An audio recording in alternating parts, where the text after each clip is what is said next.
There once was a man named Gabriel Reyes, a businessman known not only for his wealth, but for the quiet goodness that followed him like a gentle shadow.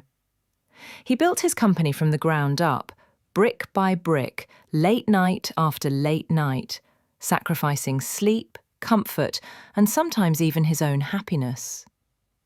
Every contract he signed carried not just ink, but intention. Every employee he hired wasn't just a worker, but a life he hoped he could uplift. People often said, "Gabriel has everything." But Gabriel didn't think that way. To him, success wasn't measured in cars, mansions, or bank accounts.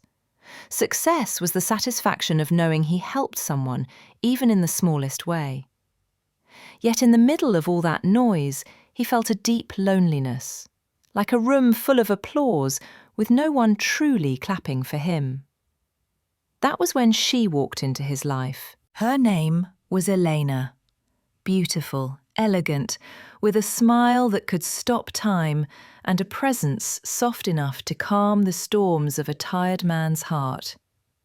She entered his world like spring after a long winter. She admired him, listened to him, spoke to him as if he was more than his achievements.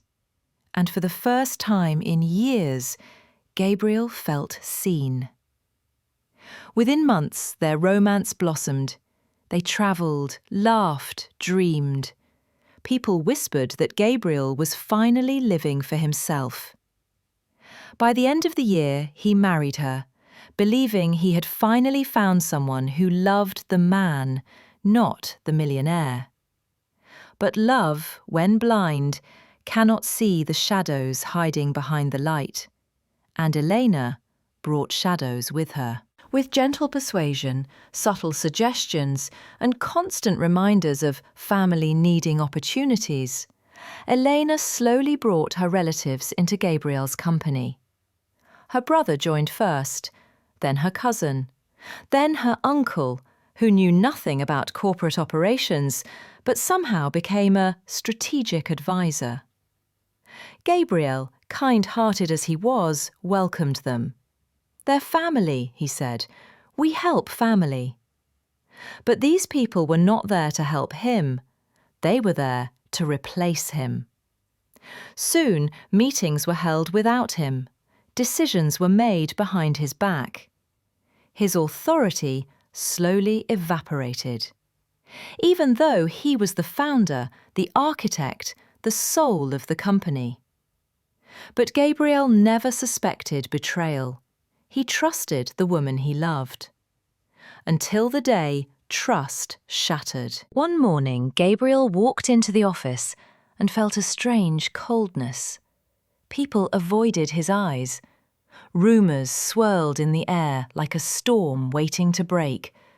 And by afternoon, it broke.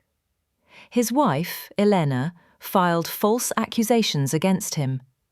His own executives, now controlled by her family, held a sudden emergency board meeting. They stripped him of his position, removed him from his own company, escorted him out like a criminal. The company he built with his blood and youth tossed him aside without hesitation. Elena filed for divorce a week later. Broken, confused, heart aching. Gabriel moved into a small apartment, leaving behind everything except his dignity, what little remained of it. But insults weren't done yet. He discovered, through a friend bold enough to tell him the truth, that Elena had been working with his business partner, Marco Villoria, long before the accusations. They wanted him gone. They wanted his empire. And they succeeded. For the first time in a decade, Gabriel woke up without meetings, without staff, without purpose. His days felt empty, like unfinished sentences. There were nights he couldn't sleep, replaying the betrayal over and over again, asking himself, how did it come to this? How could the woman I loved destroy me? How could my partner betray me? Money thinned, bills piled up, the world felt heavy.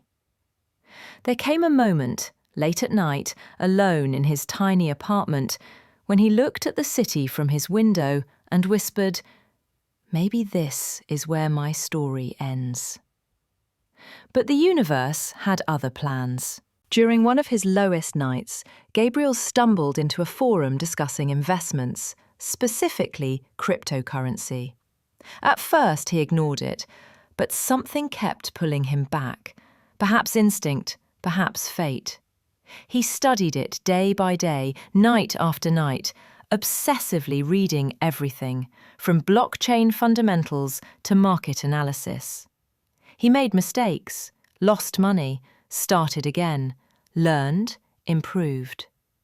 Months passed, then a year, then 2, until one day he woke up, checked his accounts, and stared at the numbers with disbelief.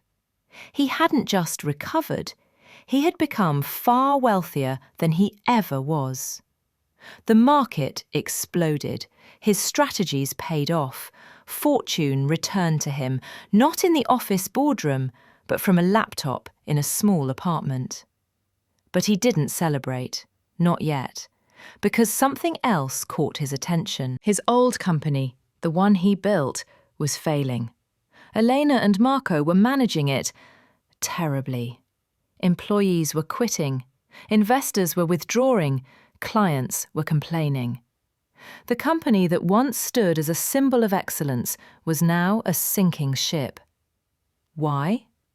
Because Gabriel wasn't just a founder, he was the brain, the engine, the soul. And without him, the company was nothing. Gabriel knew what he had to do, not out of vengeance, not out of pride, but because he couldn't bear to watch his creation, his legacy, rot under the hands of traitors.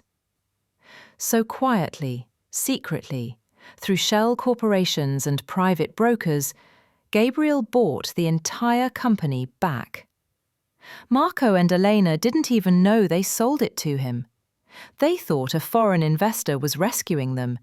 They even celebrated. The day of the official ownership announcement arrived.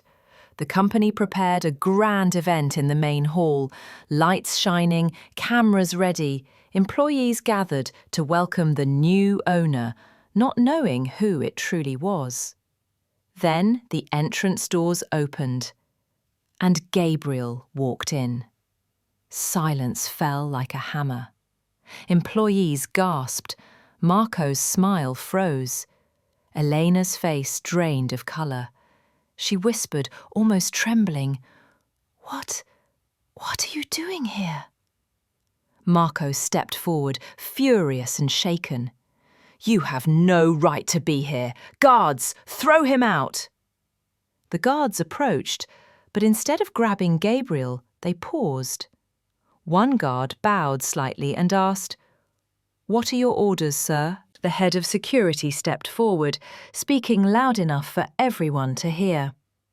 "Because Mr. Gabriel Reyes is the new owner of this company. He purchased it in full. Effective today, he controls everything." Gasps echoed through the hall.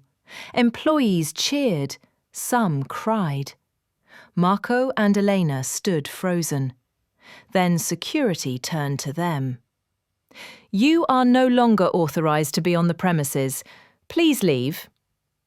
As they were escorted out, the employees erupted into applause, thunderous, emotional, relieved. They welcomed Gabriel back like a returning king who had suffered in exile, only to reclaim what was his. But the story didn't end with humiliation. Investigators, now under Gabriel's leadership, uncovered the truth. Marco and Elena had been siphoning funds, forging signatures, and engaging in illegal corporate practices for years. Within days, both were arrested.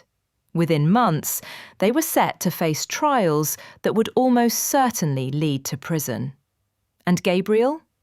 He didn't smile at their downfall. He simply stood quietly, watching justice do the work he never needed to soil his hands with. Gabriel returned to the company, not as a victim, but as a victor. He rebuilt the business, rebuilt the morale, rebuilt himself. His employees followed him with respect. His success grew beyond what he once imagined. And one day, standing in his office overlooking the city, he whispered, "I didn't lose everything. I lost what was never meant to stay." His story became one whispered throughout the corporate world, a story of betrayal, downfall, rebirth, and ultimate justice. A story of a good man who rose again. A story of a builder who reclaimed his empire.